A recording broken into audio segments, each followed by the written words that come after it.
ကျွန်တော်မိမဘာယောဂဖြစ်လို့အခုထိမမွေးနိုင်သေးတာလဲခင်ဗျာ ဥလူလေးတယောက်သူ့ဇနီးမွေးကာနီးဘိုက်နာနေလို့ဆရာအောင်တယောက်ကိုအိမ်ပင့်လာခဲ့ပါတယ်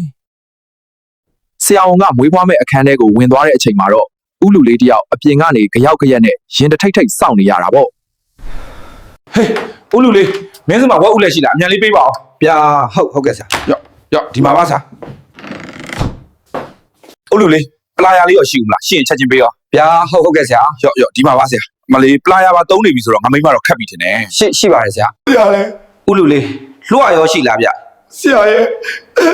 ကျွန်တော်မိမဘာယောဂဖြစ်လို့အခုထိမမွေးနိုင်သေးတာလဲခင်ဗျာမတိရသေးဦးလူလေး